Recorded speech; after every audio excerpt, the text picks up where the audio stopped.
I'm Mukta Singh. Welcome back to Connect to Learn. So, we're back again with a new topic. So, imagine reading a story where a character stares out of the window, tears in their eyes, but no one ever says that they are sad. But you know that there is something wrong. That is called inference.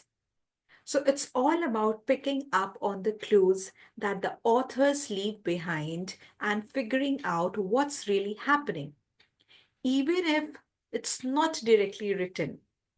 So that is what we're going to explore in today's lesson, drawing inferences from text. So drawing inferences from the text means using clues and information provided in the text along with your background knowledge to understand something that is not directly stated.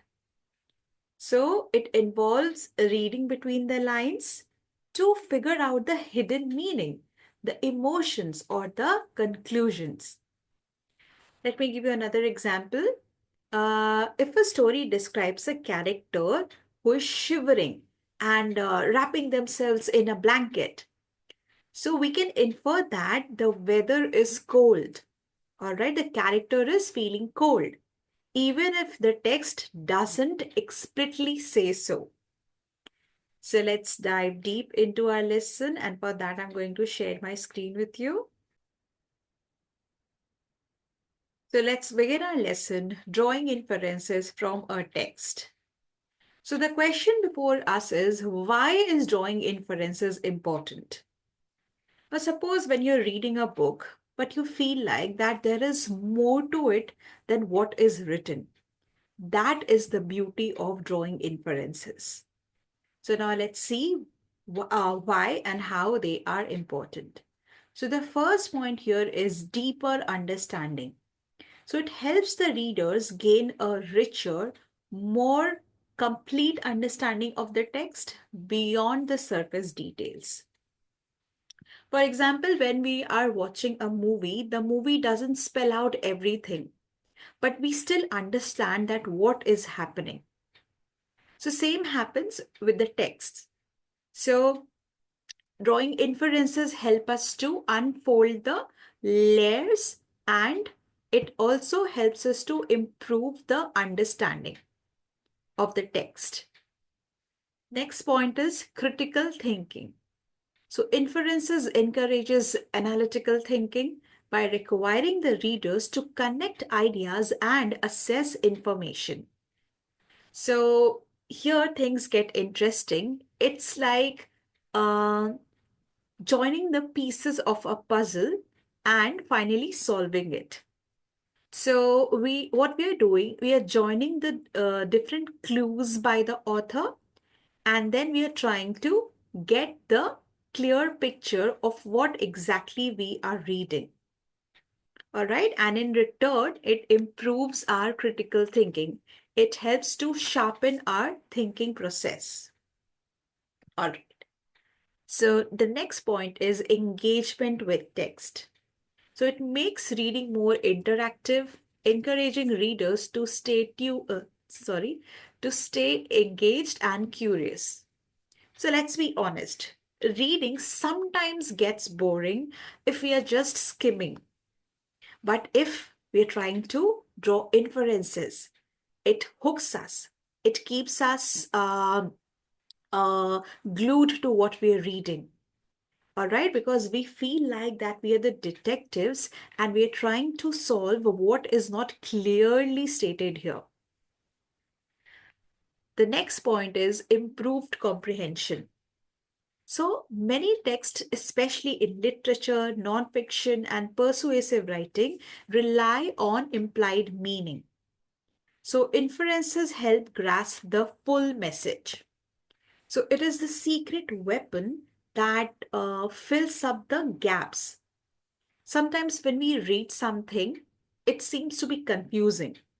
But when you start drawing inferences, the points, the places where you felt like being confused suddenly start to make sense, and the confusion is gone. So ultimately, it helps us to improve our comprehension. And lastly, real life application. So inference skills are valuable in everyday situation, such as understanding conversation, interpreting news, and solving problems. So it's just not limited to reading text. It is going to help you in your real life too, and in your daily conversations, maybe in reading newspapers or magazines, and ultimately it helps you to become a better communicator and take better decisions. So these were the importance of why drawing inferences is important. Now we are going to practice or try how we can draw inferences. So I'm going to show you very easy and easy to understand text. And after reading, I'll give you options and you'll have to choose, which is draw inference that what does the text implies. So the first text says here is, when Max comes home, he makes sure to take Rufus for a walk before dinner. After dinner, he brushes Rufus's fur and gives him a treat.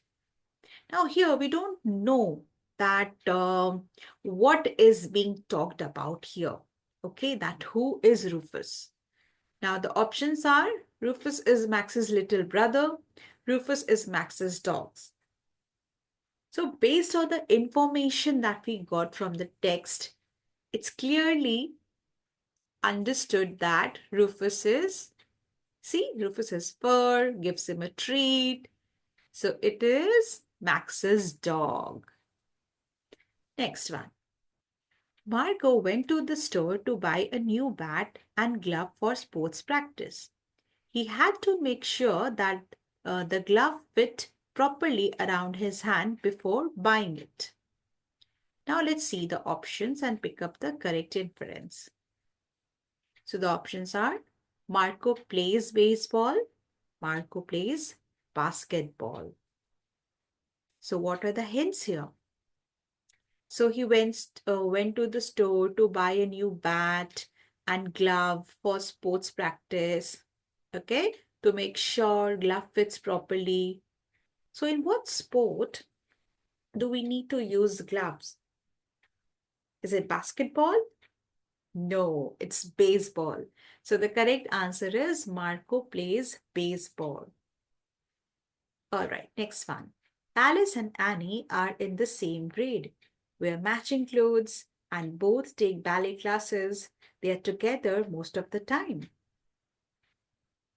Now, the text says Alice and Annie are twins, or Alice and Annie are strangers.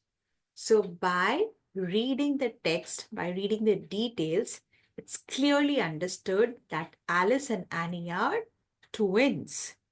Because generally we see twins dressing alike and all the activities that are being mentioned here, they do it together. All right, which strangers do not do. All right, this one. Hannah went to her friend's house. When her friend's dog ran up to her, Hannah started to back away with her hands up in the air. Her hands were shaking a little. So all of this bodily reaction are displayed when we are scared of something, right? So now see what are the options. Hannah loves dog. Hannah is scared of dogs. So clearly we get the answer that Hannah is scared of dogs. All right, let's try the next one. Tony got his math test back from his teacher. When he looked at the test, he smiled at the teacher who smiled back at him. Now what's happening here? What do you think? It is something related to the score, the numbers, right? All right, now let's see the options. So Tony got a good grade. Tony did poorly on the test. What do you think? So The clues clearly help us to understand that Tony got a good grade because it was a positive situation. Student was smiling, teacher was smiling, so which means that the grade was good. Next one. Ashton opened up his lunchbox. He said, "Does anyone want to trade?" When he saw that his mom had packed fruit snacks in his lunch. So, why would someone want to trade his lunch? Yes, let's see the option. Ashton doesn't like the fruit snack. Ashton loves fruit snacks. So, if someone loves something, why would he want to trade it for something else? Right? So, it clearly shows that he didn't like the fruit snacks. All right, this one. Anna's parents were wrapping boxes in colorful paper and blowing up balloons. Her mom said, "I can't believe she's growing up." So here, the writer hasn't clearly told us that what is this situation, what is going on here. But the details, the clues like wrapping boxes, colorful paper, blowing up balloons, they give us clear hints. Now let's see the options. It is summer vacation. It is Anna's birthday. So what do you think? Yes, it is Anna's birthday. All right. Next, Alan pointed at the elephants and smiled at his mom. "Let's go see the lions and the tigers next," his mom said. They were having a great time together. So here, do we get an express information that where the child they have been to? No, we don't. So now let's see the options.